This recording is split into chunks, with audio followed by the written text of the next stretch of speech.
what books or people outside of the startup world have most improved your ability to invest? Maybe broadly speaking, just resource allocate.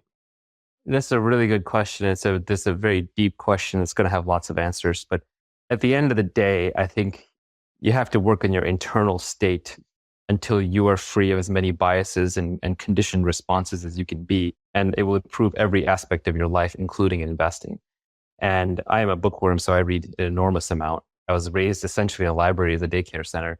And so I've just read so much that I don't even know where to start. But if you work on your internal state, one of the things you start realizing is as an investor, emotions dominate. Investors are very emotional, even though we pretend to be very rational.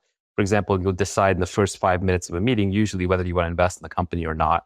And if a company doesn't take your money in the first round, you get annoyed with them or you feel like they crossed you, then you have to undo that emotional state. So when the second round comes along, you can still be a positive force and continue helping the company and maybe have a bite at the apple a second time. And these kinds of skills are extremely hard to build. They're not things you're going to build by reading one book and then you're like, aha. So I don't believe in the epiphany theory of self-development, where you read some book, you have an incredible epiphany, you read one phrase, you're like, okay, that's great. This changes my life. And then you scroll it down on a piece of paper and you keep looking at it, or you put it as a backdrop to your computer screen. Life doesn't work that way. What you kind of have to do is you have to build skills. And I think happiness is a skill, nutrition is a skill, diet is a skill, investing is a skill, self-awareness is a skill. And skills get built up over decades with feedback loops, and you just have to constantly keep working at it on it. So the books that have helped me a lot, I think there's a class of books that I would kind of put in the Stoicism category. And I know you've been a big advocate of these in the past, and I sort of discovered them independently, but they were very influential. So Seneca and Marcus Aurelius both stand out. Meditations by Marcus Aurelius was absolutely life-changing for me because it's the personal diary of the Emperor of Rome. And here's a guy who was probably the most powerful human being on earth at the time that he lived, and he was writing his own diary to himself, not expecting it to be published. And when you open this book, you realize he had all the same issues and all the same mental struggles, and he was trying to be a better person. And so right there, you figure out, okay, success and power don't improve your internal state. You still have to work on that. And so that class of books is very influential.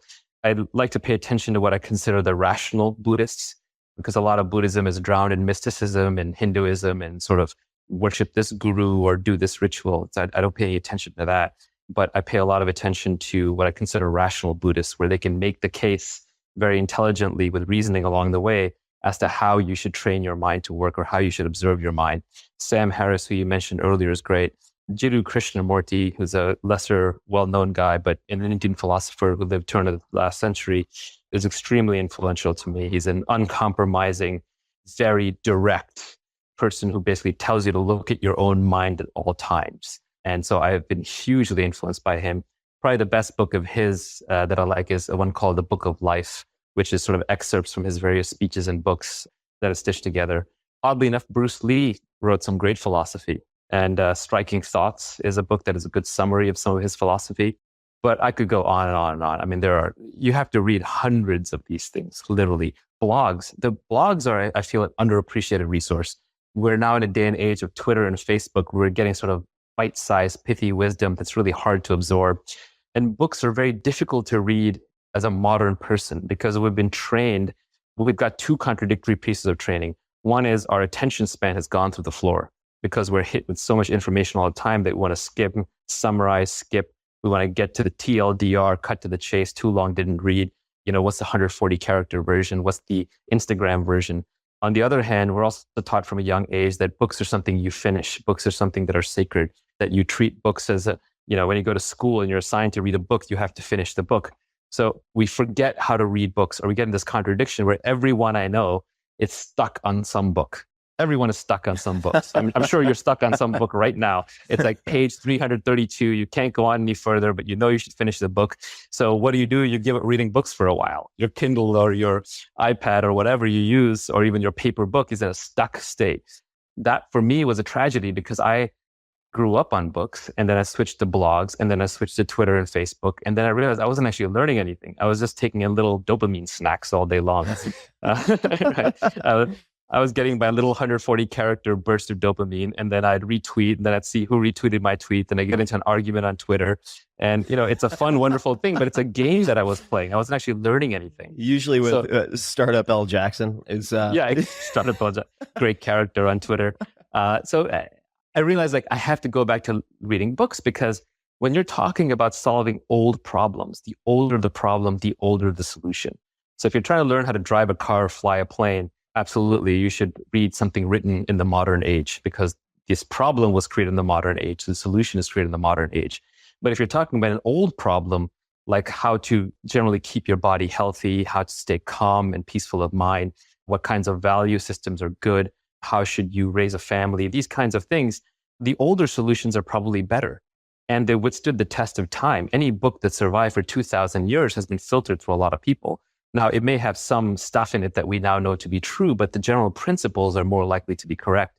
So if I want to learn the theory of evolution, which I kind of use as my binding principle whenever I'm trying to explain any human action, people read all kinds of blog posts and tweets on evolution. Everyone has a loose understanding of how evolution works, but how many have actually read The Origin of the Species? I mean, you can get it for $5 on Kindle, and it's a very easy read. It's not a difficult read. And you can read the actual source, and you can see the source of the brilliance. And you can see how Darwin came up with stuff back then that we're still trying to figure out, or statements he made that we're still trying to prove out. But there's very little that's incorrect in that book, and it is a source book. So I wanted to get back into reading these source books. And I knew it was a very hard problem, because my brain had now been trained to spend time on Facebook and Twitter and these other bite-sized pieces. So what I did was I came up with this hack where I started treating books as throwaway blog posts or as bite-sized tweets or Facebook posts. And I felt no obligation to finish any book. So now anytime someone mentions a book to me, I buy it. At any given time, I'm reading somewhere between 10 and 20 books. I'm flipping through them. If the book is getting a little boring, I'll skip ahead. Sometimes I'll start reading a book in the middle because some paragraph caught my eye, and I'll just continue from there. And I feel no obligation whatsoever to finish the book. If at some point I decide the book is boring, or if it's got pieces of it that are incorrect, so now I can't trust the rest of the information in there, I just delete it. And I don't remember them at all. So I treat books now as other people might treat throwaway light pieces of information on the web. And all of a sudden, books are back into my reading library. Right. And that's great, because there's a lot of ancient wisdom in there.